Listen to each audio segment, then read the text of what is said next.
Welcome to Dudes on Movies, a podcast where dudes talk about movies. I'm your dude, Scott. I'm your dude, Dave. And today we're discussing 1981's Clash of the Titans, directed by Desmond Davis and starring Harry Hamlin. But before we do that, let's talk about what we've been watching. Dave, what have you been watching?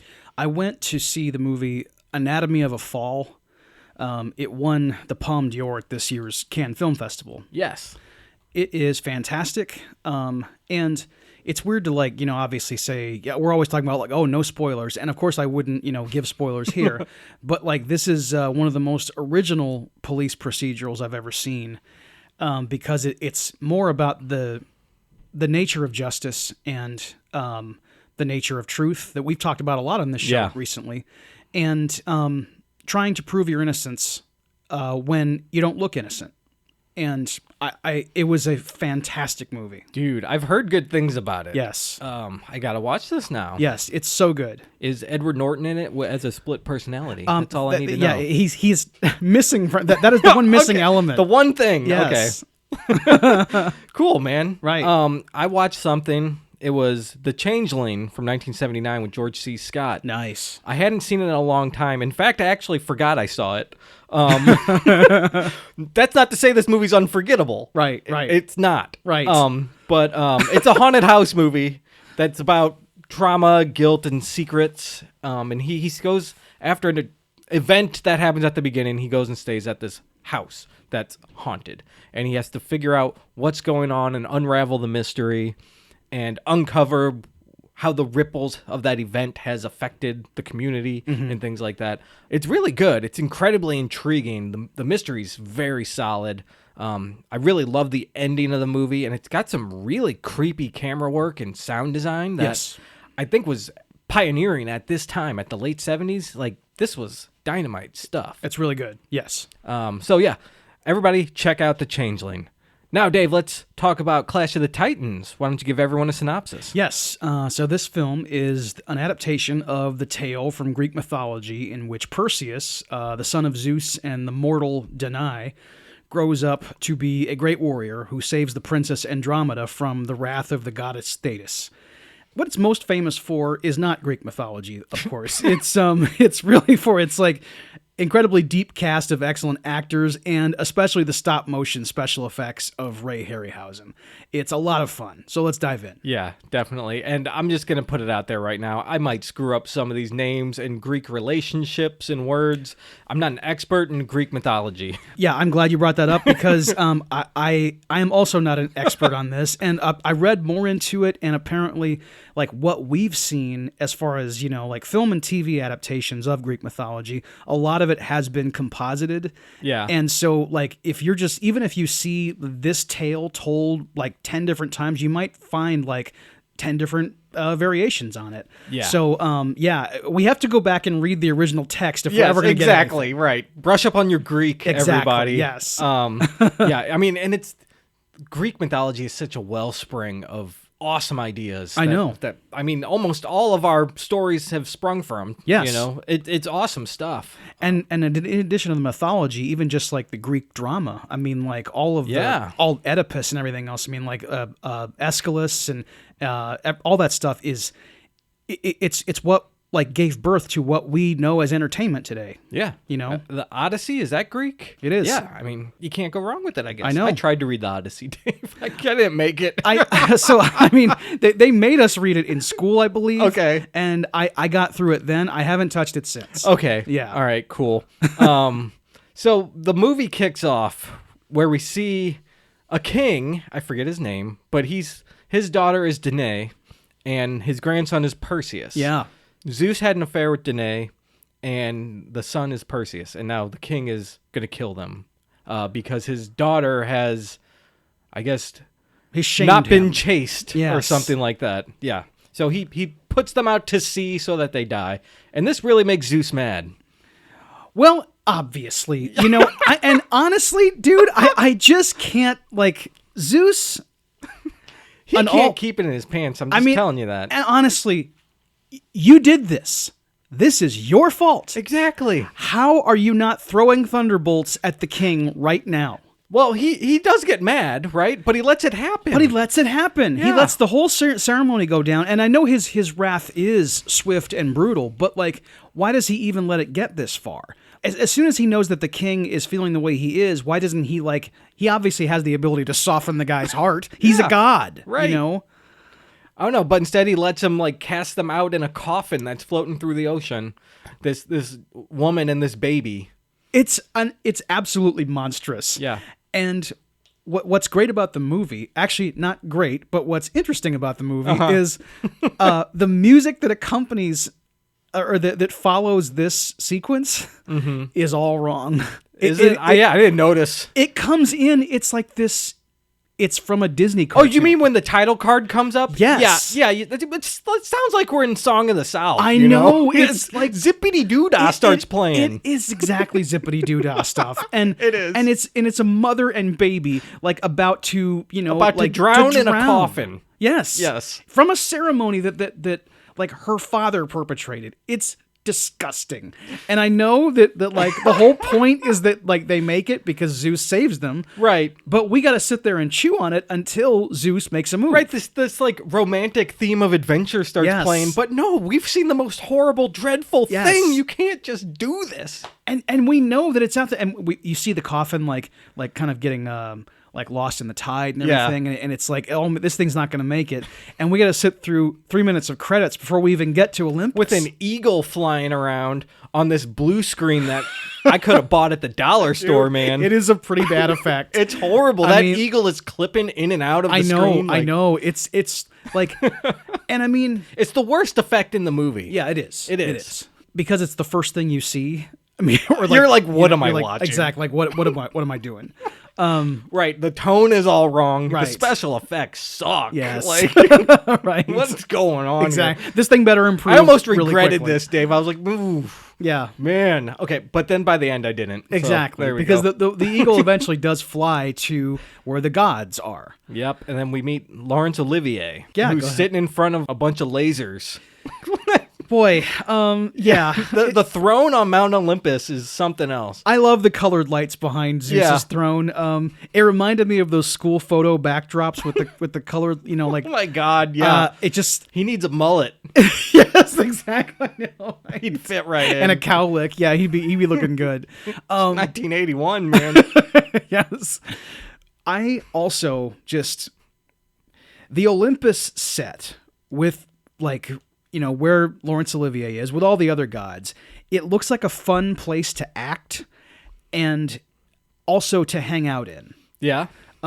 Especially the way it's shot in this kind of insubstantial soft focus, which isn't used anymore in the movies. It's very cheesy, but it's also very dreamlike, and I appreciate it. Right, and that's used to great effect because they're in this godly place, you know, on this mountain where no mortals can be. That's true. It's unnatural. This weird ethereal plane they exist on. There it is, ethereal. Yes. So yeah, it looks good and suits the location quite well. And so, like you said, now we know he's mad after he let this happen. Yes, that's true. Exactly. Yes, because the eagle has flown here, and it got away from that blue screen. Now it landed on this miniature. Yes. So we're on the set. Laurence Olivier plays Zeus, and he's mad because he knocked up this girl, and now the king's killing him. And everyone else is like, hey, he's a great king. He's just done one murder, and you're going to kill him? Yes. And Zeus is like, damn right I am. It's a very weird, it's Hera, Claire Bloom as Hera. Yes. Is the one, entreating for the king. Look, all he's doing is just, he's killing this one lady and her baby. What's the big deal? He's been a really good king for us. He's doing a great job. Lady, get your priorities straight. Exactly. He just murdered his own daughter and his grandson. That's it for him. Yeah. Screw him. He's done. Yeah. And that she would, I guess, put the needs of the government ahead of the lives of an innocent. I mean, yeah. Wow. Yeah. Hera, not a good look. No, not at all. He introduces all the other gods here too. It's like, all right, let's have a roll call. Yes. Well, which I can't tell you who everyone is. I know Maggie Smith is Thetis. Yes. Yes. And there's Aphrodite's hanging around. Yeah, Ursula Andress is Aphrodite. Yeah, right. And then Susan Fleetwood is Athena. Yes. for some reason he mentions all their name and they're just there. I know And, it is weird to have a roll call, but their audience is you and me. So That's true. We've established that we're not into Greek mythology too much. So like, I guess it's needed. That's true, but I'm not an idiot that needs you to spell everyone's name out to me in a row. That's true. Yeah, he does regard you like you're just the dumbest sack of shit, and that's right. Introduce the character when they have something to do. Okay, that's true. Right. But anyway, this is where he says, "Let loose the Krrraken." For like the first time in the movie. Yes. Yes. And then freaking Poseidon blue screens to the bottom of the ocean. Man. And lets out the Kraken. Okay. We need to talk about this effect. Okay. This sequence. Because Poseidon standing at the gate, it's technically an unnecessary special effect. It's horrible. You know. It's not necessary at all. It's not He doesn't necessary. need to do it. There's no need for them to render a man literally releasing the Kraken. Because these people are gods and they can just do it with magic, right? Yeah. Right? But I guess we're getting some inside baseball here because it turns out that the gods have to actually pull levers to make this stuff happen. And what we see is this cage under the water, and a very small man comes from screen right into the frame. And walking in. And just walking like he's... like he's on the flat ground. Exactly. But he's under the sea.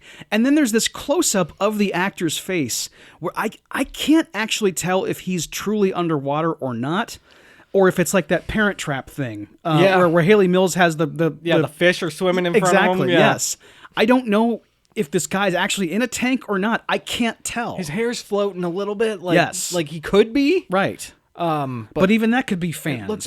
I don't know. Yeah, I don't know. It It's looks gotta be weird. a slow fan. Right.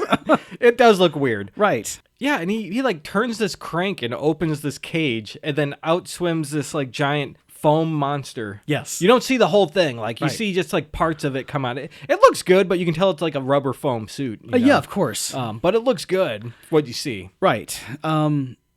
Well, and at this point now, like the effects show has started. Yes, yes. And by 1981, Star Wars was already well established. Oh, this movie, you can see it. And, We'll get there. And people were, and people were now used to a certain kind of effects on screen. Yeah. You know, and so a lot of what Harryhausen includes here comes off as old-fashioned. But what I admire about it is that they actually made a choice on a style. Yeah. The one that they wanted. And because no matter how unnatural and even sometimes grotesque some of this stuff looks, it's still craftsmanship that takes a lot of work. And it's a lot of talented people. And like this absolutely unconvincing monster that emerges. You know, it looks fake. it does. It looks... There's not one aspect of it that looks real. You can tell it's fake. Yes. Mm-hmm. And it's like 1950s kind of like, you know... yeah, it's a rubber monster. Yeah. It's the fucking octopus fighting Bela Lugosi. You know? Yes. It's horrible. It is. It's that bad. Yeah. It's like grade Z 1950s, you know, kind of stuff. And this is a major motion picture. I think I like it because I can suspend my disbelief, you know, Yeah, and of say, course. okay, and I understand of the era and what they're doing. Like Yeah. you just said, the choice they made. Yep. Like, I understand this. And like as a kid, I grew up watching these movies too, like this and like some of the older ones, like Jason and the Argonauts. Yeah. And my favorite was The Seventh Voyage of Sinbad. And Oh, that right, one's yeah. awesome with the Cyclops and stuff, the Yes. little genie kid. So, like, I love this stuff, you know? Uh-huh. So, it doesn't bother me as much, but I can tell you that it is horrible. Yes, I know, exactly. I know, the acknowledgement that it's horrible is important. Yes. It's horrible. That might be rough, but yeah, it's pretty bad. But it's just not realistic. Like, there at no point can an adult, any Right, adult, yeah. look at it and go, oh boy, I'm swept away by this. That's true, right. You And know? does it have to be realistic? No, it doesn't. Of course, Movies yeah. don't have to be realistic. Like, Right. like Fast and the Furious? Then come on. Yeah. You're not flying cars in outer space and No. shit. I mean, come oh my on. God. And you know, what's... suspend your disbelief, people, and don't watch that movie. Watch some of these other Harryhausen movies that I talked about. Exactly. Watch those crappy effects. Yes. But I'll tell you what, in the 50s and 60s, they were groundbreaking stuff. Which is like always so fascinating to me because I think back to like what audiences must have been like back then. Were they just watching this movie just completely enraptured, you know, by what they were seeing, by something that looks entirely fake to us. Yeah. But were they just going, oh my God? And the truth is, yes. I mean, I remember hearing about like testimonials from people who saw Frankenstein in 1931. Yeah. And they were scared out of their minds sitting in this movie. You know, like this movie that does not scare us. We can admire it for being good and being funny and being effective and just it's a classic. Yeah. But we are not scared in the slightest. I mean, it just doesn't have that effect on us. And they were like crapping their pants watching this movie. Exactly. You know, and I know that by 1981, I mean, like I said, people had a certain expectation of effects by now, but like I don't think that like kids watching it were put out by it. You know? I doubt it. They probably just they just took it at face value. You know? I doubt it. And I think Star Wars was 77, right? Yes. So this came out a couple years later, 4 years later. 4 years right? later, right. I think the audience going to see this would still appreciate that older style in some way. It's not as groundbreaking as what they just had with Star Wars, right? Yes. Or Empire Strikes Back. I guess Empire had come out the year before too, yeah. Which is even better. Right. But you grew up with this stuff and that's what you've known. Maybe they don't want to see it anymore. Maybe they did think it was horrible in 81. But I like to think that they understand enough like, hey, this is still, we can still coexist here. You can have both styles. Yeah, of course. I mean, it probably would have been like more, I guess, a sophisticated, like, you know, grad student type would have admired it on that level. But like, yeah, maybe teenagers who were big Star Wars fans would have just rejected it. Or yeah, if they were, or maybe they did have a more, half of them maybe had like a more enlightened take on it. Oh, I'll watch this. This is okay, you know? Yeah, I'm curious. That's interesting. So that all happens. The Krrraken destroys the town or the whole city actually with waves, which look awful too. They do. This is the worst sequence in the movie. Like this, the effects just look horrible. I know, because it is, and it's crappy. Star Wars leftovers. I know. They took the broken blue screen from some of those special effect shots and used that. Was there blue screen going on? I don't know. I mean, I don't know how they did this. Some weird composites they did or something. Yeah, because I don't know if that technology was even like, you know, kind of... they started it with Star Wars. That's true. You're when right. When they had like the motion cameras and the blue screen behind the models. You're right. The miniatures. Yes. So yeah, that it had already been pioneered by then. Yeah, I don't know if they were using it in this film or not. Right. But it just looks like really crappy blue screen stuff. It does, yeah. And they kind of use, in addition to stop motion, they also use like rear screen projection, matte paintings, composite shots. It's like everything you need when you don't have CGI. Exactly. And they just, for whatever reason, I don't know if they just like felt chesty because they had this like list of great actors, so they didn't have to like, you know, I think they're working hard on it, but they, for whatever reason, they just saw something and they were... When they looked at it, they went, "Oh my God, this is great," you know. Or maybe they did make that choice, that stylistic choice of like, "This is how it's going to be. We're going to present this as like something as it's mythology. So like we're going to make it look mythological, and mythological might mean crap." You know, I don't know. It's got to look oldie time. Yes. You know, because now we're using oldie time effects. We're in ancient Greece, you know. Sure. Get used to it. Yes, exactly. Yes. But yeah, so now Zeus has finally got his revenge. It took him long enough. Yeah, it took him long enough. So he's killed the king. He's killed everyone in the town. He's destroyed the whole city. And he told everyone else, now listen here, other gods. Yes. No one's going to fuck around with Perseus, okay? Yes, exactly. That's my son. It's my boy. And then he has Danae and Perseus go to some island where they're naked all the time, you know? Yeah. And they grow up. Perseus grows up to become Harry Hamlin. This movie is rated PG.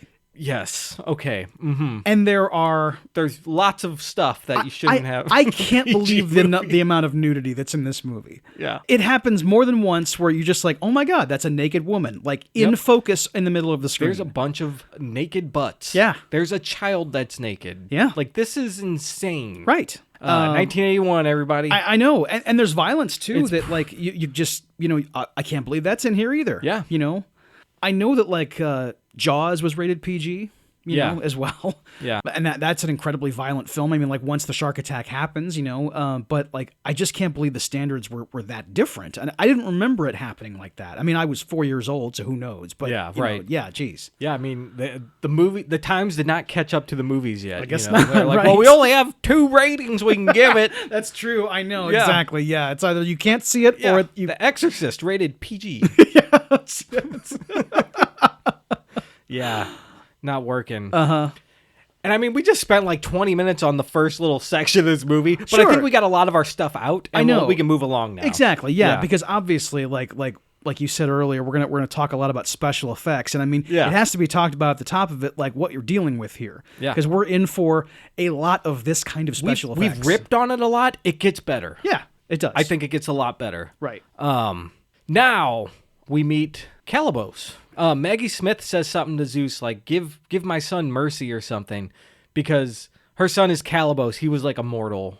I guess he killed all the flying horses, and Pegasus is the only one left alive. Yeah. So Zeus has to punish him, and Zeus deforms him and like makes him like shunned from society, turns him into like a monster. Right. And he was supposed to be marrying Andromeda. See, Yes. it's a whole mess of names here, folks. So, But you actually got it. I think I got it. Yeah. Like, he was supposed to wed Andromeda. Yeah. Who is the son of Cassiopeia? She's the daughter of Cassiopeia. Son, yeah, daughter, Yes. exactly. Which is important. This all comes in later. Right. So Calibos has to leave because he's ugly and no one loves him anymore. Yes. So he's in the swamp. Maggie Smith is mad because Zeus won't show mercy and turn him back and stuff. So they're pissed at each other. And so now Andromeda's going to suffer because of this and blah, blah, blah. So Thetis sneakily moves like this clay figure of Perseus into the city of Joppa. So like the gods can play with these like sculptures of mortals and place them into like basically little play sets. The movie and the mythology in general tells us that our whole lives are just the gods playing with their action figures. Yeah. And that is... I hate the idea that like our whole fate is just resting on the whims of their playtime. I love the idea that Podcastius is playing with us right now. He's conducting an episode of Dudes on Movies.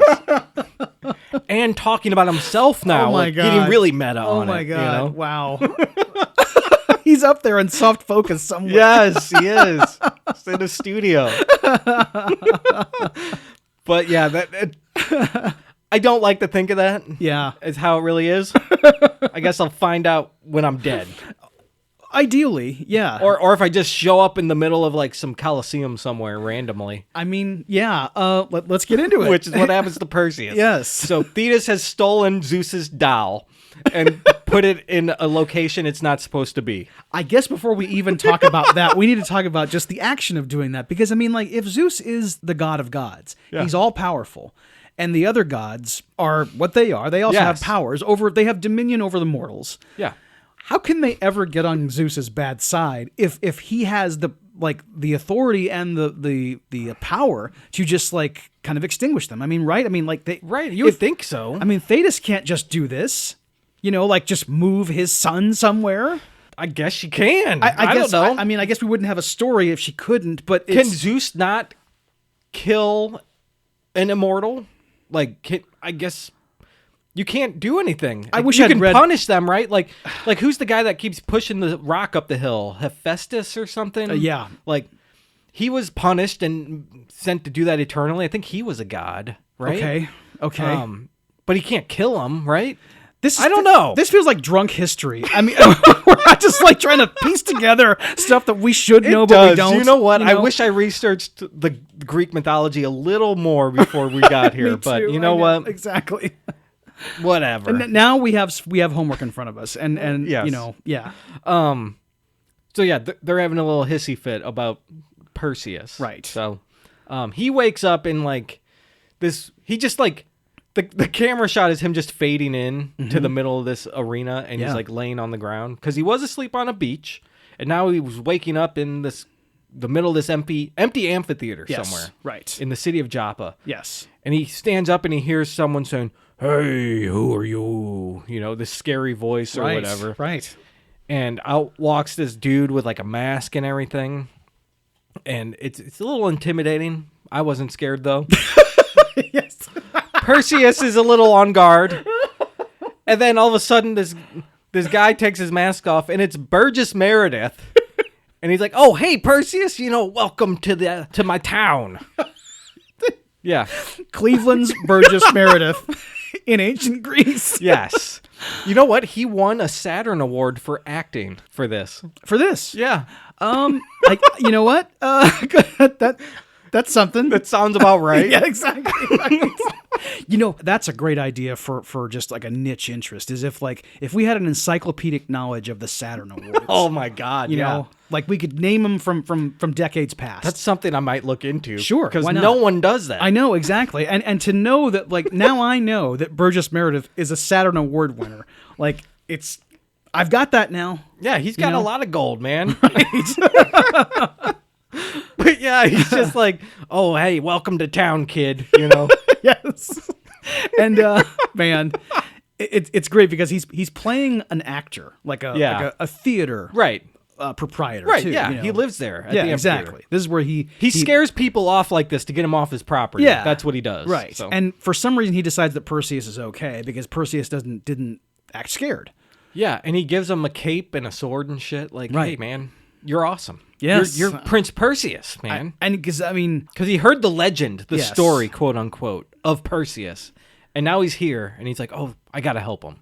And Harry Hamlin at this time, he was kind of just starting out as an actor. I mean, he'd done some stuff. Yeah. But I think about like what it would be like if you were like in this position and in one of your first like major starring roles, you're heading a cast that has Laurence Olivier and Burgess Meredith and Maggie Smith. Yeah. And the list goes on. Yeah. I mean, it's pretty courageous.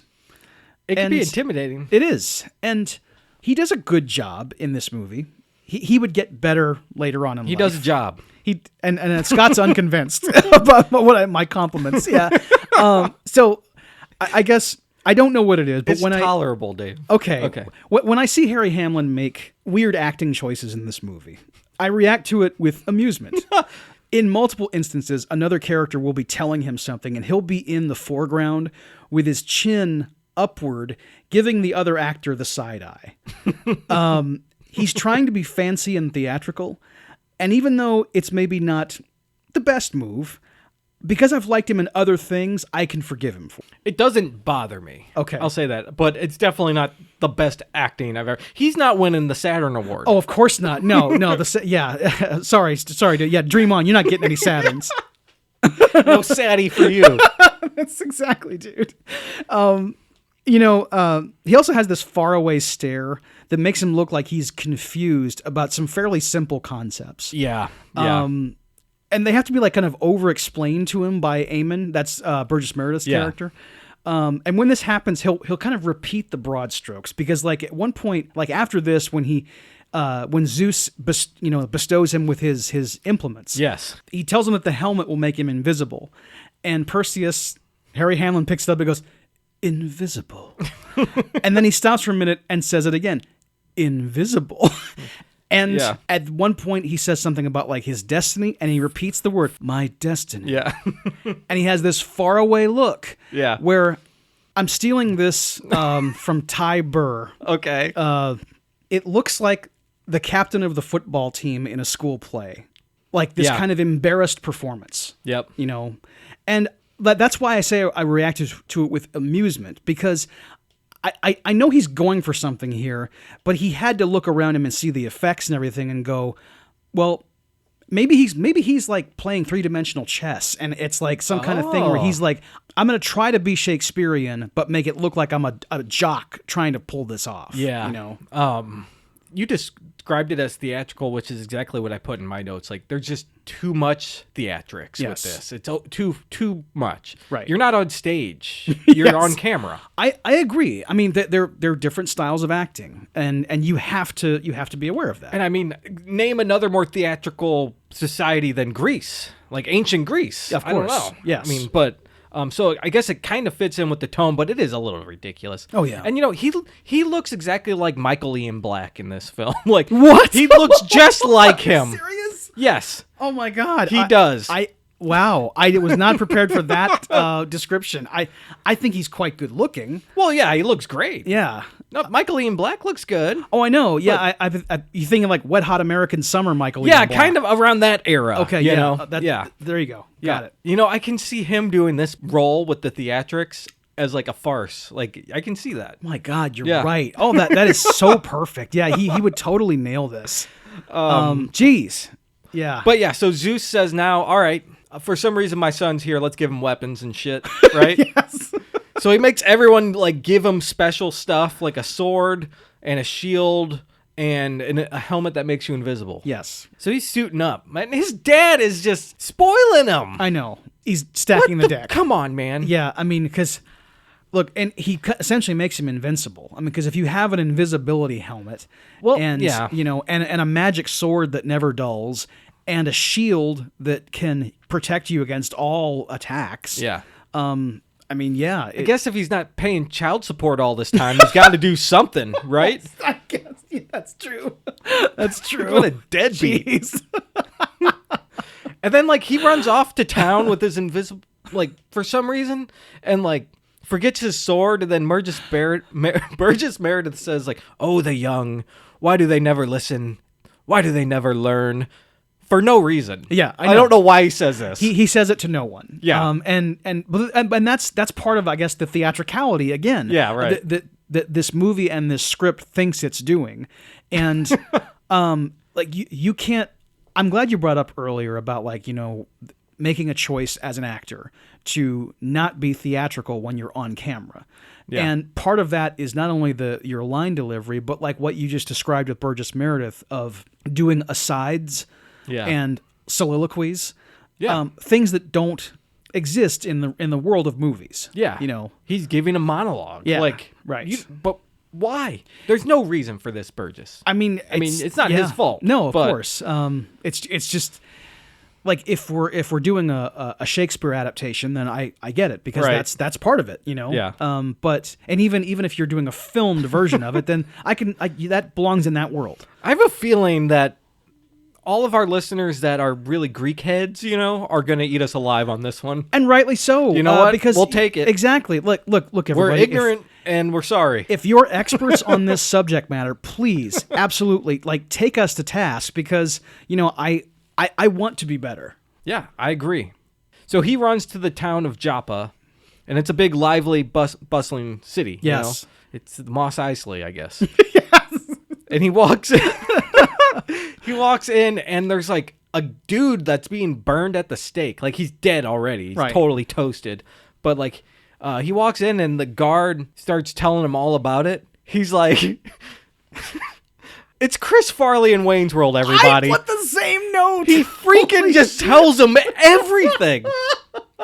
He's like, hey, that guy was dead because he couldn't solve the riddle that Andromeda had to give him because of the town's curse. And all the suitors are trying to get to him. And then all this stuff. And now you know what's going on. And that's where they live up there. Like, wow. I know. Thanks. I know. Oh, my God.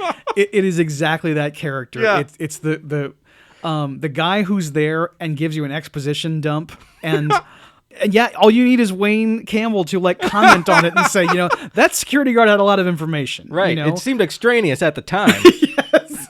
Right. Good stuff. Yep. She came into Athens on her way to New York. Yes, that's right. Anyway. Cassiopeia's husband, Frankie Sharp Records. The back of his limousine. So he sneaks into her bedroom, like a real fucking creep. Andromeda, and watches her sleep. And he touches his hand to her forehead and says, "Andromeda, I've found my destiny." Mm-hmm. Real George McFly moment. Yes, here. exactly. Right. But he's like got his invisible helmet on, right?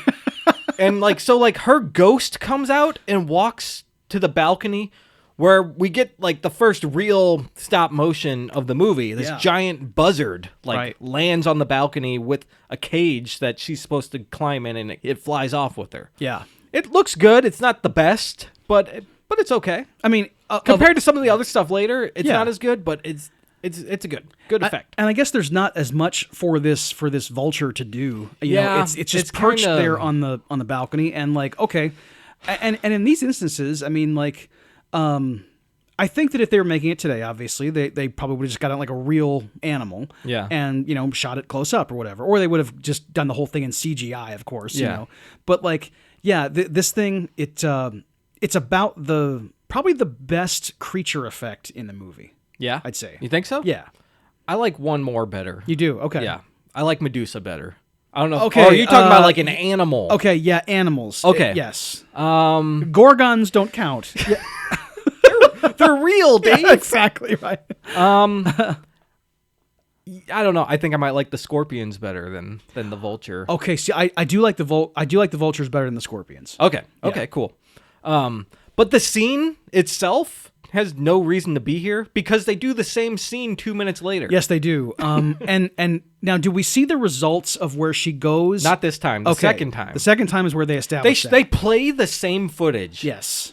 It's not like another night. It's not a different They show the same goddamn footage. I know. And it's supposed to be a different night. Yeah.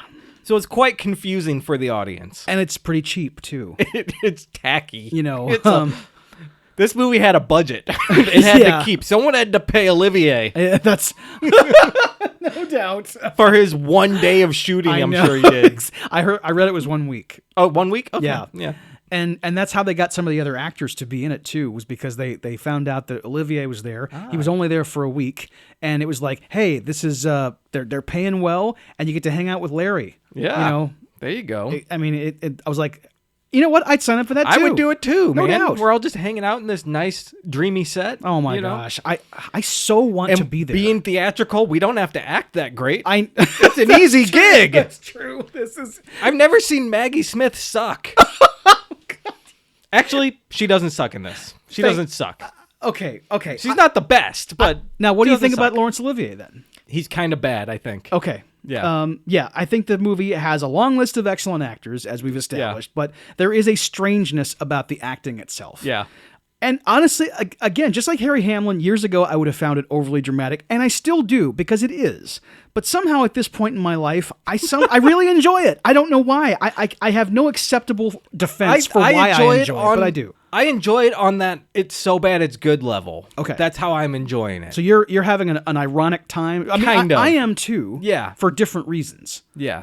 And I mean, at one point when Zeus gives Perseus his equipment, he's giving the inventory of what he wants to give Perseus, and I almost did a spit take when Laurence Olivier said, "A helmet!" It's just like such a great delivery of the word helmet, because he was, of course, known at his peak for being the world's greatest living actor. Yeah. Yeah. But by the mid-'70s, he was suffering from failing health. And to secure his family's finances, which you alluded to earlier about, paying the man, he had appeared in a series of Polaroid commercials, which didn't sit well with critics. I didn't know that. Yes. They make reference to it in Saturday Night Fever. One of the characters talks about meeting Laurence Olivier, and they're like, he's the English actor, the one who's all those Polaroid commercials. Oh, man. And it's great. That's right. But in addition to that, his most recent performances were in Inchon, where he played General Douglas MacArthur, and the remake of The Jazz Singer. That was also regarded as exceedingly over the top. Wow. And when I assess his performance in this film or those others, I'm much more okay with him being a ham, because it means he's giving you everything he's got. Yeah. I think that the most unforgivable offense an actor can commit is to just not care. Yeah, be a Brando. Exactly. Yes. But Laurence Olivier was a very proud performer, and he really goes for it. Right. And I'm not saying I hate it. Okay. I enjoy it. Yeah. But I'm not saying it's the best performance. Understood. Because it's not, obviously. Absolutely. Anyone will tell you this is not the best performance from him or anybody. I will completely admit that. Yeah, because I mean, it's him and Maggie Smith, two legit world-class actors. Oh my gosh. Who are, about as good as you can get. And they deserve to be in the Greek god sphere of English actors. Absolutely. They are in a pantheon, Yes. if that exists, no doubt. Yep. But yeah, what they're doing here is something different. And yeah. You know what? It's not their fault. It's I think it's the director and Yeah. the screenplay. I guess anytime subpar acting makes it on screen, yeah, it is kind of the fault of the filmmakers in many ways, because I mean, like, yeah, they let it happen. They didn't pull anybody aside. They didn't, coach anybody up. And obviously, how can you say to Laurence Olivier, hey Larry, yeah, I mean, put the cigarette down, please. Hey, Larry. yeah, exactly. I mean, yeah. It's a tough situation. I don't blame him. Right. But anyway, the vulture comes back another night, right? And we get the same scene. Yes, I know. But this time you see what happens. Right. What is happening is the vulture is flying Andromeda out to the swamp where Calibos has been, like, casted out to. Yes. So that he can see her. He's making the vulture go get her. It's doing his bidding. Go get her. Bring her to the swamp. I need to see her. She needs to marry me still. Mm-hmm. Even though I'm this deformed, horned and tailed creature now, which looks cool. I like his look. Which look? Well, the makeup on the actor looks great. Me too. The stop motion is just okay.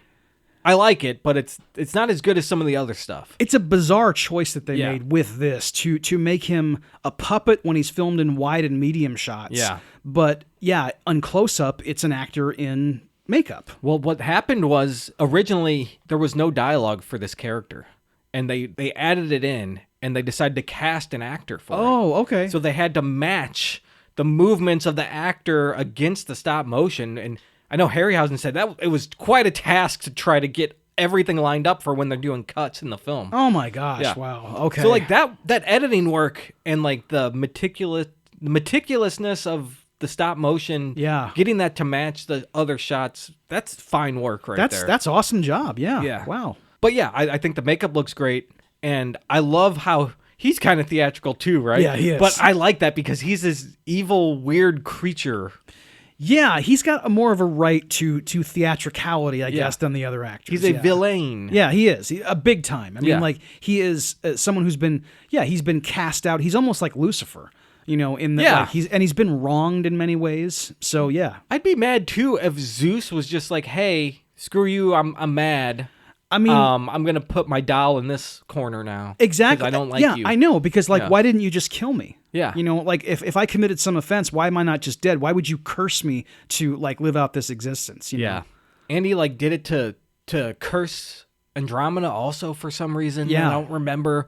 And, like, to get revenge on Thetis for some reason. There's all kinds of politics at play here. I know. 'Cause apparently, like, I think Zeus is just banging everybody, and everyone's mad about it. And when does he do this? I don't know. Like, isn't he in that throne room all day long? I mean, guess. like, where does he steal away to, like, go have sex with mortals? I mean, and is he omnipresent? I don't think so. Maybe that's part of it. That's got to be it. He sends his spirit down to a piece of him, a piece of the Trinity, I guess, to go sending a piece of something out. That's what he's doing. Yes. God. But yeah. And at what point though one of the things the guard the Chris Farley guard mentioned was that, like, the guy who was at this burned at the stake. Yes. He was one of the potential suitors for Andromeda. Yes. And, like, that's what Cassiopeia is doing, essentially, like interviewing for, like, husbands for the estate. Right, yeah. And the challenge is they have to solve this unsolvable riddle. Yep. And how does Perseus he comes in with the hand of Calibos? He does. So when Andromeda is taken to the swamp to see Calibos, he gives her, like, a necklace and is like, hey, come on, just marry me still. Yeah. And she's like, I can't, you're ugly. Yes. Really? Like, that's her whole thing, She's right? like, yeah, no, dude, I'm not doing it. And I don't blame her. I mean, he's pretty ugly. He is, but he's sweet, I sure, guess. Yeah. But she says no, she refuses. So he says, then the curse will continue. Right. Something like that. And he gives her a new riddle for the next suitor. Yes. Then she goes back to the bedroom with the vulture. I don't know. Yeah. But then Calibos sees Harry Hamlin's invisible footsteps, like the Invisible Man. Yes. And he's like, oh shit, someone's here. And he follows them, and then they fight. Right. And, like, the fight ends. This is where I talked about, like, cutting between the live action and the stop motion together. Right. it ends when Perseus just swipes his sword, and it doesn't. You don't see what happened, but that's the end of the fight. Okay. And then we cut to Cassiopeia holding court, saying, "Who wants to bang my daughter?" Yes, basically. Is there no man in all of Joppa that wants to marry my daughter? And then Perseus walks through the door, and it's just like, I will. It's right out of the Ten Commandments. It is, yeah, it's great. And she tells him the riddle, and he gets it right. He says the answer to the riddle is Calibos's ring or something like that. And he knows because it's on the severed hand that he has, and he pulls his hand out of his pocket and chucks it. Right. It's fucking awesome. He spikes it like a football. Yeah. He's like, I win. Boom. Yes. It's pretty awesome. I know. In addition to Zeus's throne room, Cassiopeia's throne room is another place I would love to hang out. Oh yeah. It's a absolutely gorgeous set. Yeah. Imagine having people over for like tacos in that place. You know? My gosh. Like it would. I mean, with the draperies and the sea air blowing through. I mean, what a night. Can you imagine what the tacos must have been like in ancient Greece? Oh my god. I don't know. I mean, yeah. Anyway, look, okay. Let me switch that. We're having a contemporary party. Exactly. Yes. At this place. If we were in ancient Greece, we'd have like the gyros and there'd be olives and everything. Exactly. We'd be living. Sure. No, that'd be an excellent party. Yes, it would. So you know what? I'm surprised there's not more burnt bodies because I'm sure half the men in this town would be like willing to die. I know. To get with Andromeda. Because I mean, like you know that it's ancient Greece, and unless you're like a scholar or a nobleman, your life is desperate. So like you're gonna throw everything. Okay, I'll just risk everything. Tell me the riddle. I'll try to solve it. Right. Yeah. And if I'll risk it. Exactly. if I'm wrong, they're gonna put me out of my misery. And if I'm right, well, okay. Hey, now I'm the princess. king, and exactly. I get to hang out with Judy Bowker all day. Absolutely. Yes. Not bad. Not a bad deal. So now they're gonna get married, right? Yeah. But Perseus and Andromeda. Perseus and Andromeda are going to get married, and they're just like all wide-eyed at each other this whole time. They're thirsty. Yes. They're definitely thirsty. They're both great looking. Oh, yeah, they're dynamite. Yes. So, right before the wedding, Calibos comes and prays to the statue of Thetis, his mother. And it's like, hey, screw these guys. He cut my arm off. Right. I need revenge. I pray to you, do something. And so Thetis takes revenge. She interrupts the wedding and says, hey, you're not getting married. We need to sacrifice Andromeda to the Krrraken in 30 days, and she has to be a virgin. And at that moment, Perseus and Andromeda look at each other and are like, fuck. Yes. Because that's what they were about to do in 2 minutes. I know. Yes. They were ready. Of course, right. And my personal favorite special effect in the movie is in this scene. Okay. Where the Thetis statue that like is above the throne. Yeah. The way Maggie Smith makes her presence known is the statue starts to fall apart. Yeah. In particular, the head of the statue crashes to the floor, and you get like a sense of how big it is. And the severed head is animated with Maggie Smith's face and voice. Yeah. I think it's a pretty damn cool effect. I thought it looked good. Yeah. Is her face like kind of overlaid it too? Like a film? Like they filmed her face and then positioned it over the statue, and it's a really cool effect for sure. Yes, it reminded me so much of like this effect that's in Disneyland's Haunted Mansion. Like there's these gravestones with like these guys' face. It looks like the exact same technology. It probably was. And I've always been like, man, that's really impressive. Even today, it looks good. Yeah. So now the movie's getting good, actually. Yeah. If you ask me, like once Calibos showed up, I start to really like it. Right. I'm like, all right, we're getting somewhere now. Yeah. You know, revenge is coming in. Yeah. Now we've got something to drive forward the story, not just some guy saying I need to find my destiny. We have reasons to do things now. I know it felt very like just sword and sandals epic before that was like kind of lacking, but now you're like, oh well, there's a reason that this story has lasted for 6,000 years. Yeah, because it's just a great now. Yeah. We see everyone's motivations now. Yeah, we didn't before. Now we got it. Yep. So now the movie gets rolling, and it's quite enjoyable from here on out, if you ask me. Absolutely. So they need to figure out what to do. They can't just hang around for 30 days and let this happen. They're trying to think of a way to kill the Krrraken, actually. So I guess they'll wait 30 days and then kill the Krrraken. Well, yeah, exactly. But how do we do that? They have 30 days, I guess, to like come up with a plan. Yeah. So Burgess Meredith says, no man can kill the Krrraken, but maybe a woman can, or something like that. So let's go to the 3 witches of Stygian. Yes. And they might know. So when they visit the Stygian witches, they needed some help to get there. Yeah. So Zeus from Olympus tells Athena to give him assistance. And she's always carrying this owl with her. Yeah. And he orders her to give him the owl. I guess the owl is all-knowing and wise and knows, the terrain and can help them with their journey.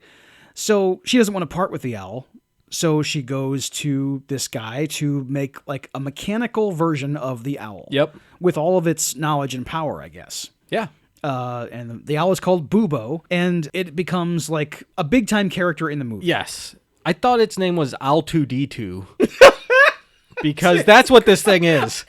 It's R2D2. It even makes the same sounds as R2. Yeah, it does. I mean, the head spins. I know. Yep. Yeah. And it gets in like mischief. Yeah. Things are always happening to it. Like it falls off a branch. Does pratfalls, man, exactly. Yeah, I mean it's really shouldn't have stuck your dick in that electrical outlet. Exactly. Right. I mean, yes. And it's also very cute.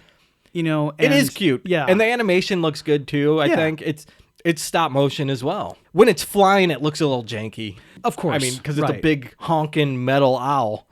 I mean, I guess it would look janky. Yeah, if it would no matter fly, what they did, it was going to look like a little bit questionable. Right, because like Pegasus flying looks pretty good, and the Vulture actually looks pretty good flying, Right. But the owl doesn't. No, but I guess that's because of the way it's built. That's how it has to fly. And I guess it's supposed to maybe even the characters in the story are like are not going to react to like metallic wings trying to be graceful. Yeah, yeah. So Bubo shows up and is now part of the crew. Yes. And one thing I really liked is when they were coming up with the plan of what to do.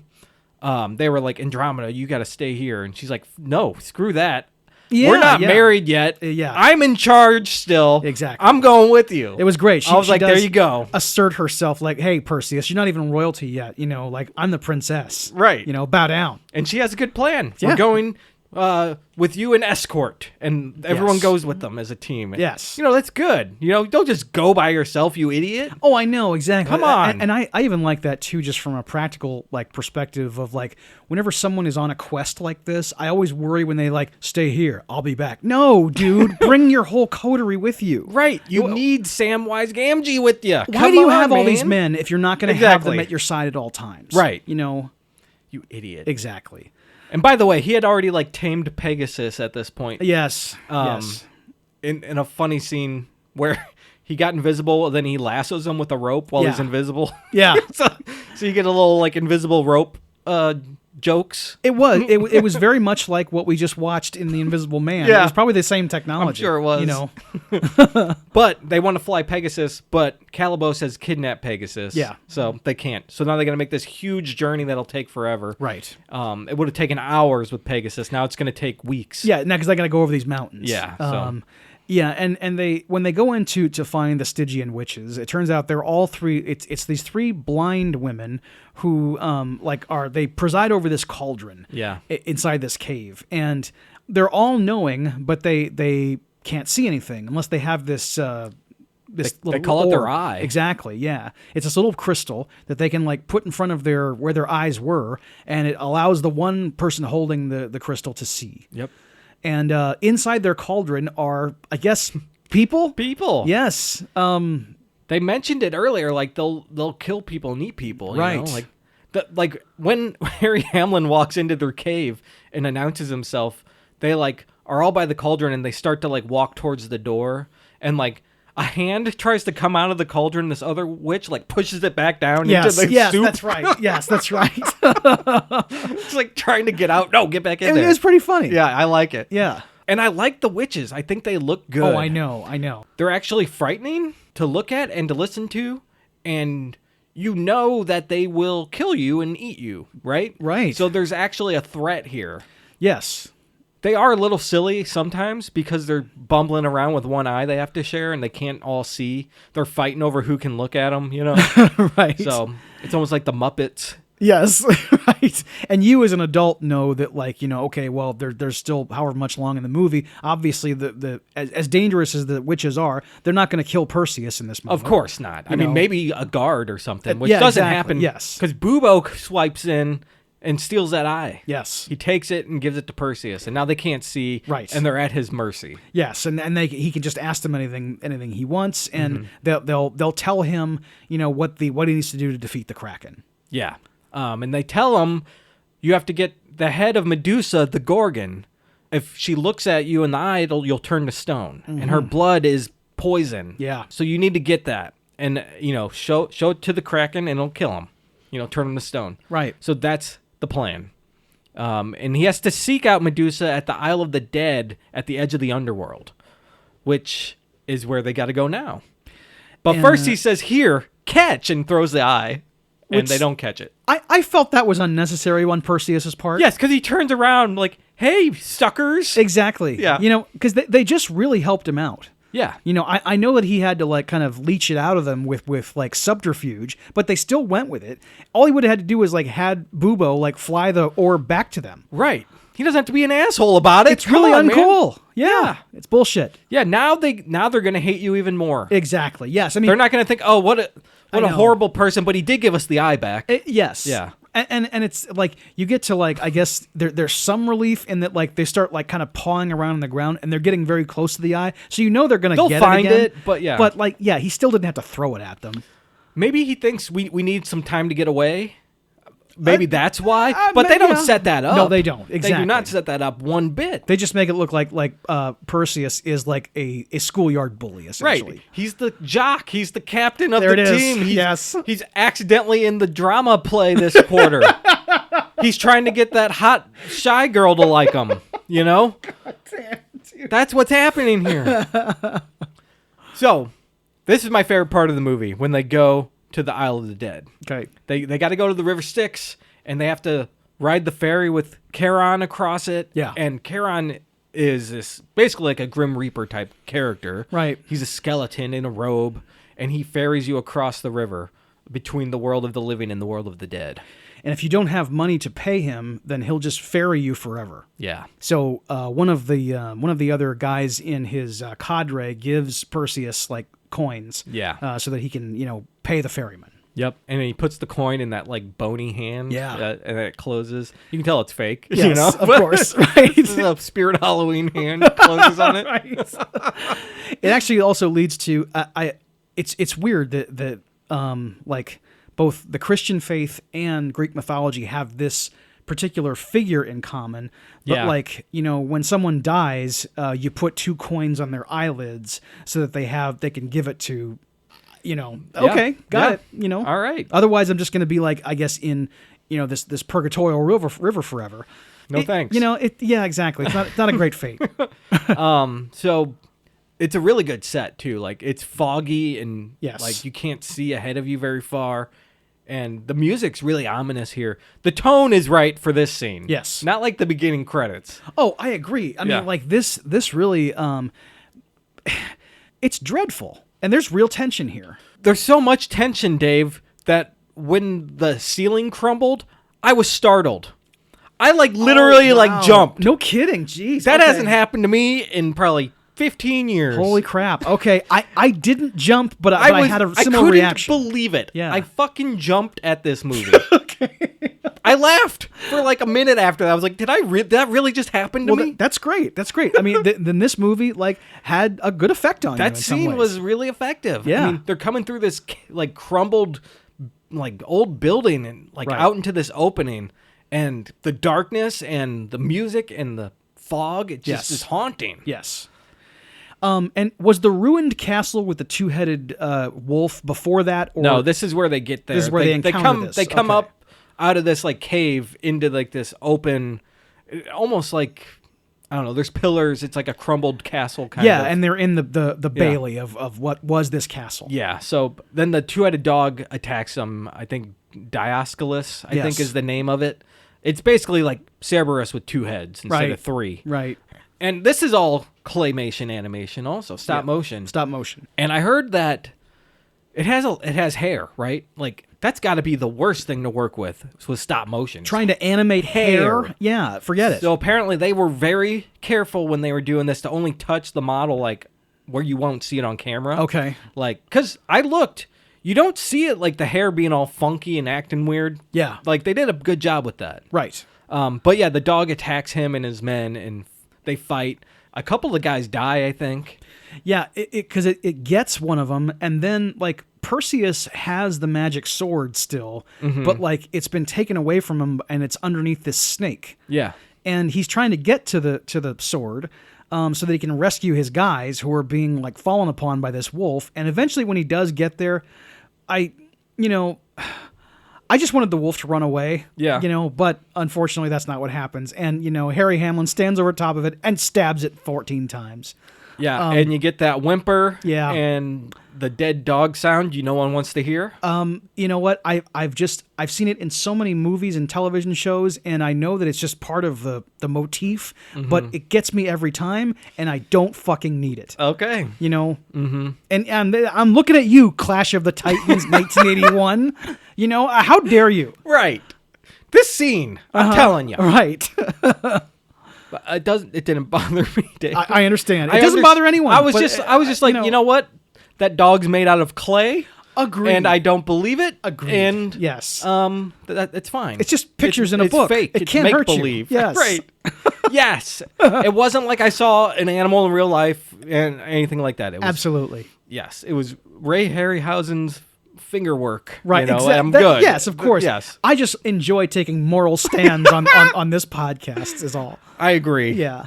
But now they can venture on and they go in like the depths of this like ruined castle. Yes.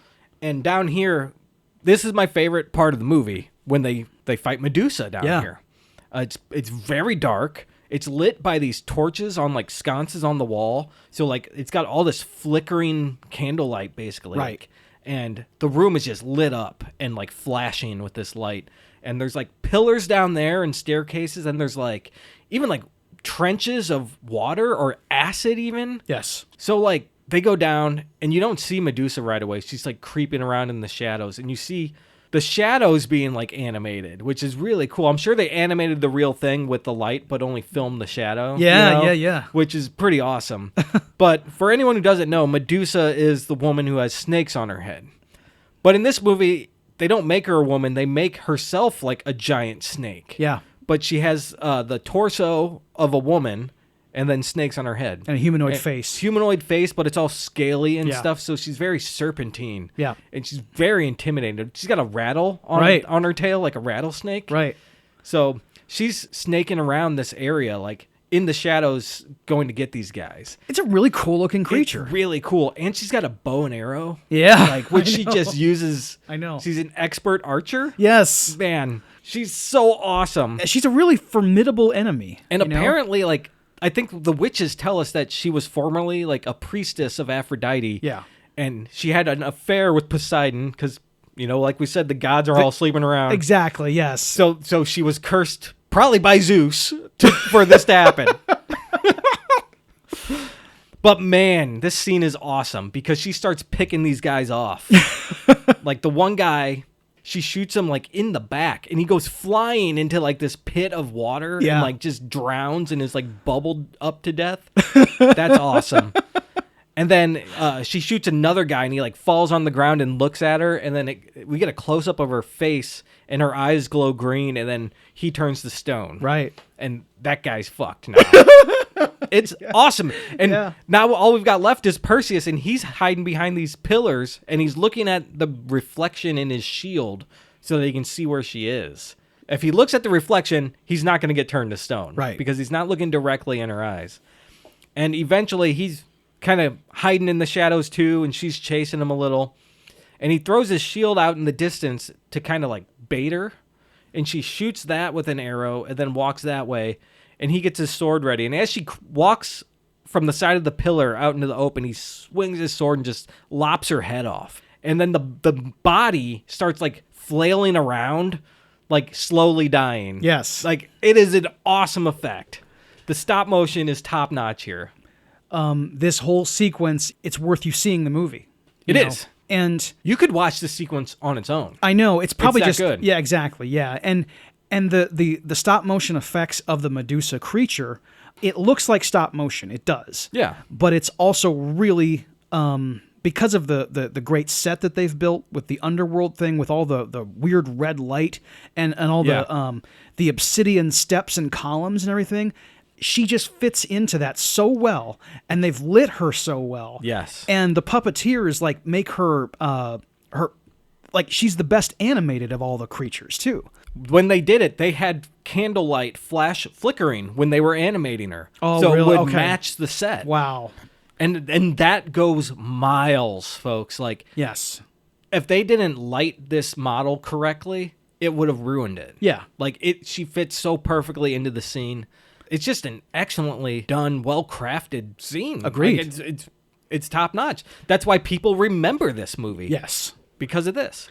And I think too that maybe even they, as the filmmakers, understood that whether it was then or years from now, like this is the one part that we can't make look silly. Yeah. Like the other stuff, maybe we'll get away with like people like, okay, maybe that looks a little fake, but like this, even if it looks artificial, it still is effective. Yeah. You know, and that's what I love so much about it is that like even with the most cynical 2023 internet movie critic looks at this and totally accepts it. You know, amazing. Yeah, it's wonderful.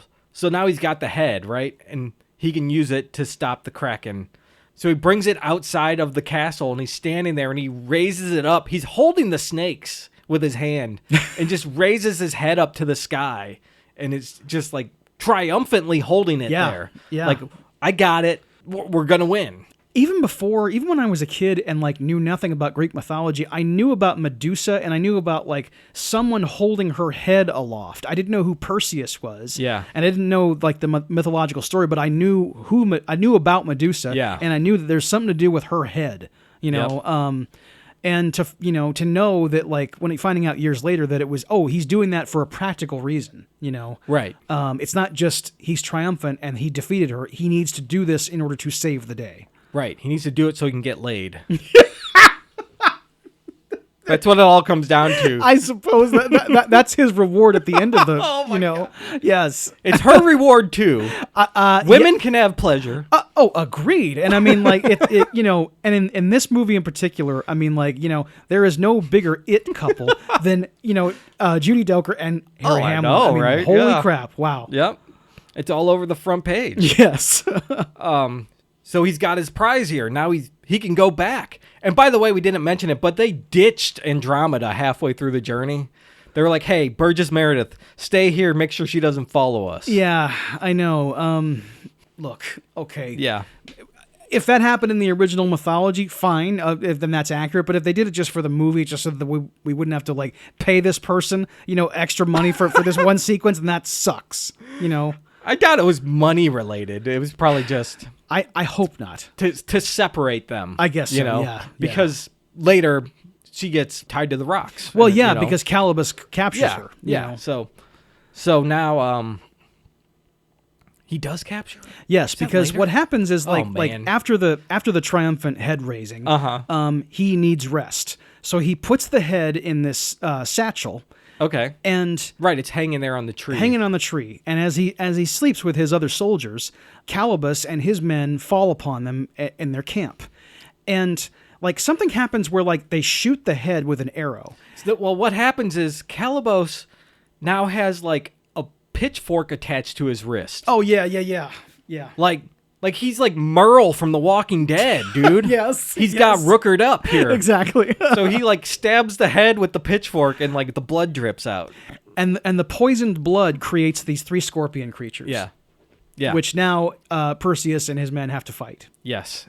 And there's some pretty good animation of scorpions Yeah. pinching and walking around. But like in all these movies, it's a lot of the fighting is like, I'm lunging at you this way. Now you lunge at me this way. I know. And that's kind of it. Yeah. With some like slashing kind of time together. Right. It's not really anything too fancy.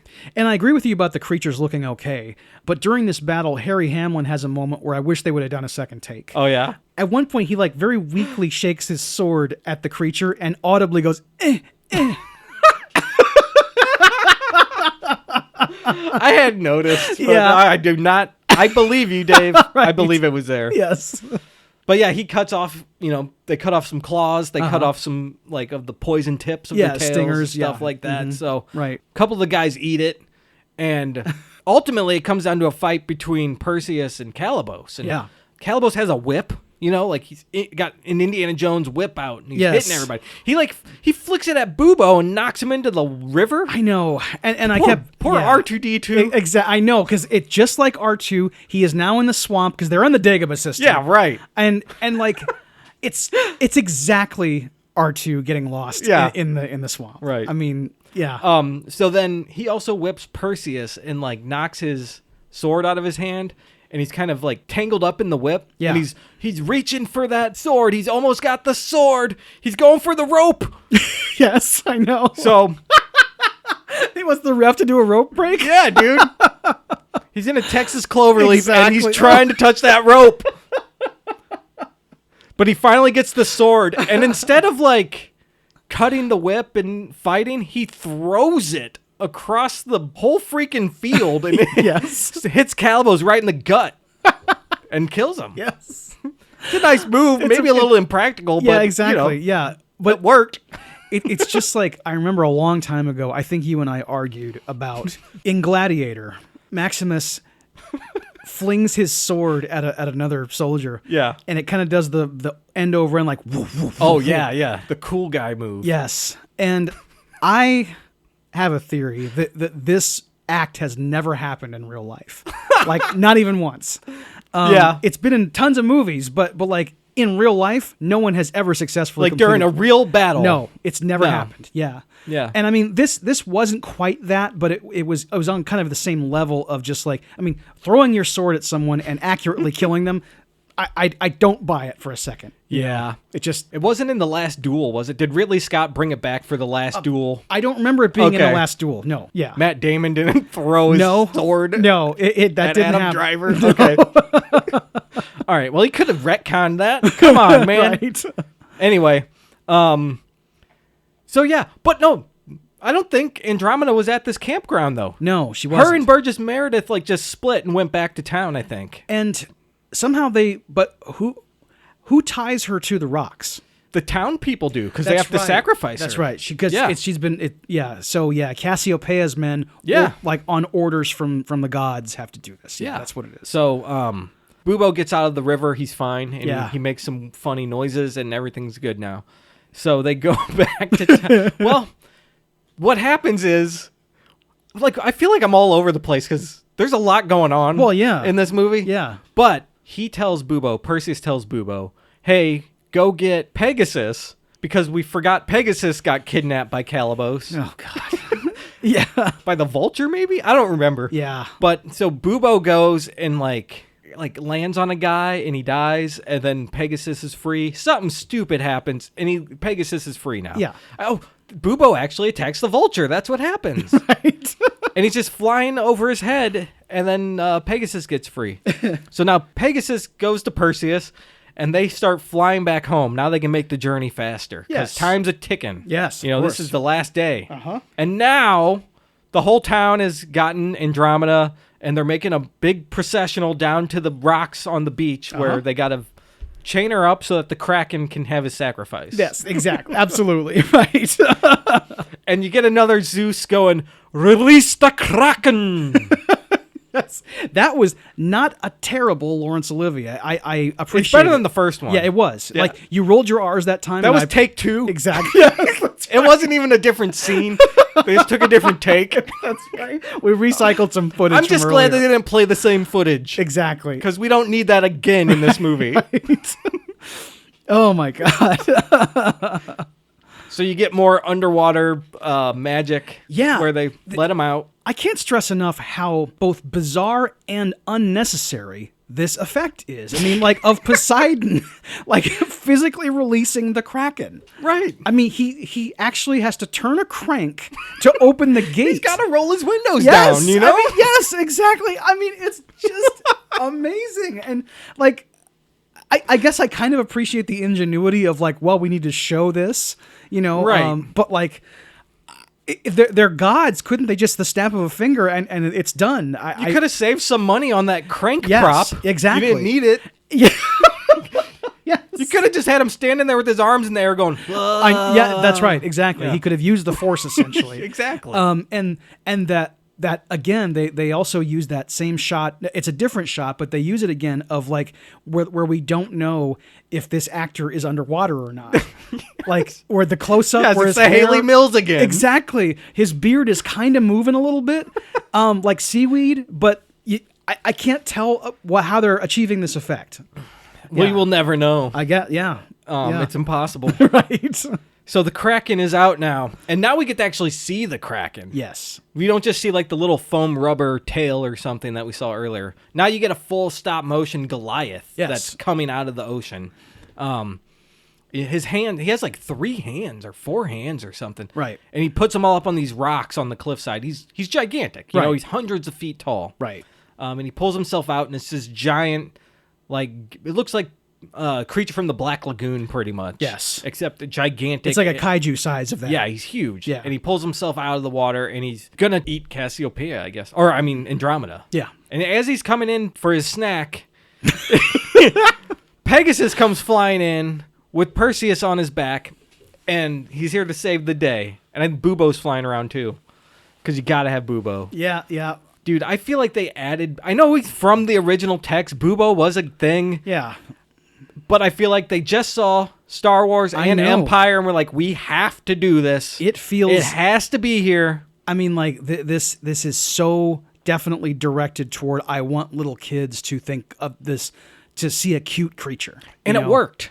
I know. Because Bubo's one of the most recognizable things in this film. It became a thing. An almost iconic, really. Like if you put that machine in, you know, that yeah, little... if you had like a Funko of that, exactly. everyone would know what it is. Everyone would know what it was, yeah. I know, it's amazing. I guarantee you there's a Funko of that. Yes. I think they're on like 800,000 now. Oh my God. I don't know. I'm just making up a number. They have a ton of them. Okay, yeah. There's too many. I know. I don't have any myself anymore. But I have 0 Funkos. I had a Bob Belcher that was given to me by somebody, and now it's in the trash. Oh, no. Yeah.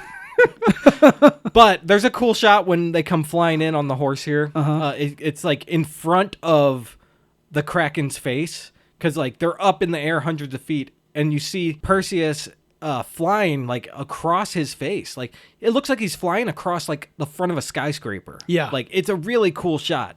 But then he gets like swatted out of the air. And the swatting is actually pretty cool too, Yeah. because it the way after the swat happens, when Perseus falls off of Pegasus, it's kind of like he was dumped off gently. Like it kind of doesn't match the magnitude of the swatting, but I think that they were just kind of like, well, that's about as good as we can do, you know. Imagine the force of this Leviathan. I know, right. Smacking you out of the air. You would just like, it would be like I've heard about these catapults that they have on aircraft. You're the size of one of his finger bones. Oh yeah, of course. This thing you'd be dead. I've heard about these catapults that they have on aircraft carriers that are like 7 million horsepower. So where like if you got into it and they just like, you know, launched you, like the G's would break you in half. Yes, you'd probably just like melt through the mesh. Yes, you know? exactly. Well, you won't even go anywhere. Right. That's right. It'd be like the beginning of Ghost Ship. I know there would not be a launch. You're right. And I think that like being swatted by the Kraken might have the same effect. Yes, it might. Know? But yeah, Harry Hamlin just kind of goes, ooh, right? Falls off Pegasus, and Pegasus falls in the ocean. More animal cruelty. I know. And Bubo lands on a cliff somewhere, making whistly sounds. Right. So the Kraken's coming back in for the kill, and then wouldn't you know, Perseus comes back out and has Medusa's head and shows it to him. Yeah, he gets the head and successfully shows it to the Kraken, who and the Kraken is destroyed. Yeah, actually, Bubo gets the head and returns it to Perseus. Now that I remember correctly, that's right, because that was the whole reason for him being there. Right, that's right. Yeah, man. Oh, But Lord. anyway, Right. it's kind of bullshit. But whatever. It's a climax of a film, Well, and it works. I think, I mean, yeah, I guess there always has to be like tension of like, where the hero is almost not going to succeed and then does in the end. Right. They could have done something differently with it. I mean, maybe if he just like swims to shore. It seemed a little anticlimactic. I know, because I know that like BB-8 is going to successfully, splunk down the mountain and get the head. Right. You know? But he does he raises the head out of the bag and shows it to the Krrraken. Right. And you see the green eyes glowing again. Yeah. And then the Krrraken turns to stone, which is really cool. It looks cool when he turns to stone. But then he shatters for some reason, which I don't know why. Maybe a wave hits him and just kind of like breaks him a little. And it just, it spider webs up. Maybe so. I don't know. It could be, right. I don't know. But I'm glad it did, because just turning to stone isn't as triumphant as, it's completely shattered and destroyed. Yeah, exactly. But that would be cool. That would be a sight, wouldn't it, to have that giant statue there for all eternity now? I mean, when I think about like the visual of it, yeah, it kind of is. There's something in the beginning sequence where Zeus destroys the kingdom, where there's like a Titan statue. Yeah. And it's a pretty good perspective before they destroy it. It's like kind of the coolest matte painting that they have. And I think about like, what the Krrraken would look like. Yeah, I think it would be pretty awesome for it to just be like a fossilized, like stone Krrraken there. Yeah. It's just part of the rock formation. Right. That'd be pretty awesome. That would be sweet, right? And then every time you look at it, you remember the story. Exactly. Tell the tale. Yes, and there's no need for even to like, if we want the stories to be handed down generation to generation, we have actual evidence here. That'd be awesome. So now Perseus does the dumbest thing I've ever seen anyone do in a movie. Okay. He throws the head of Medusa into the sea. Yes, I know. So that anyone can find it? So that any fish that looks at it will die? I guess, I don't know. Why did he just throw it in the sea? I don't. Well, what should he have? Would you burn it? You got to do something to it. You can't just toss it in the lake. You can't just. Yeah. Someone's gonna find it. You're right. I guess no one. Well. Yeah, he didn't throw it into the deep sea. It's like it's gonna wash up on the shore, right? Exactly. No, you're right. That was dumb. Some kid's gonna find it. Oh my god. Oh, and won't it be tragic? Actually. Oh man. Like, school children just like Plato's gonna go down there with like his students. Yeah. And like yeah, of course. That would be a story, wouldn't it? Like it's the tale of just some kid's life, but at the end it actually turns out, it's the end of Clash of the Titans the whole time, and he finds the head. He just exactly. It's the Clash of the Titans EU. Right. Bruce Willis is in a bar like going, oh my god. And yeah, I guess I crossed EU with Shyamalan verse too. All right. And then Pegasus flies away safe too. Yes. He's all good. Yeah. And now they get married. The crowd cheers. Right. He unchains her, carries her away, and now they can get married and have as much sex as they want. Yes, God willing. And you get the final Olivier of the film. Mm-hmm. He's saying that, they won, and I forbid any revenge against Perseus because I'm a douchebag. I mean, guess. what? I don't get what the heck? I don't get what the whole machinations of the gods are. I mean, like, how is this? And I know that like part of this is also just a commentary on, even back then, it was a commentary on like the haves and have-nots. I mean, yeah. But the gods are supposed to be all powerful, especially Zeus. So he can say, and I forbid any revenge. I mean, like, okay, well, I guess the revenge I was plotting is I'm just not going to do it again, even though, like, I'm still standing here. I mean, like, Thetis, like, made all this happen and almost, like, did in your progeny. Right. So how am I? And there's no penalty for me? What if I don't call it revenge? It what if I said I just felt like doing it for fun? Because that's what Zeus did. Yeah. He literally took one of those clay figures and just like positioned it differently. Yeah. And dropped it somewhere. And he only has a model of the amphitheater. There's no other models in his throne room. Did you notice that? It's just the amphitheater. Right. So if I can't come up with any other scenarios. It's got to be. I'm sure it'll change. I guess maybe yeah. I guess I'm sure so. he can change it to whatever he wants, but like I hope so. Yeah. Right, like because he's got a wall of these Funkos, right? Like, Yes, he does. There's about 100. There are. He doesn't have all of them. I'm Right. sure he's got them somewhere. Yeah. He's in a storage locker, maybe. And they look like red He's Play-Doh. got a pod somewhere filled with these. And he says, like, well, all the other gods are like, well, what if he inspires all the other humans to start being kind and selfless and heroic? And Zeus says, don't worry, they never will. Yeah. Oh, okay. Well, commenting on the human condition. I mean, that's awfully cynical of Zeus. Yeah. It's understandable, but it's also, Zeus, you have the power to instill in the human being a better world. Like a better outlook. I guess he does. Again, I'm not an expert on Greek gods and mythology or their relationship with the mortals, like how they actually work, honestly. Well, I don't really know. I looked into it just slightly this afternoon. I mean, like, Okay. it wasn't great. I mean, it wasn't anything scholarly, trust me. It Yes. was some, 5 minutes of Googling. But like Perseus is technically like Hercules' brother. Yeah, he is. Because they have different mothers, but Zeus is their dad. yeah, Zeus had many offspring from different women. Yeah. So yeah, that's the end of the movie, really. Yeah, I think he says something about how we're going to name the constellations after him. that's right. and, That's like, the last thing that happens. And even after we're all gone, people will remember. Yeah. I don't know, it's some kind of bullshit like that.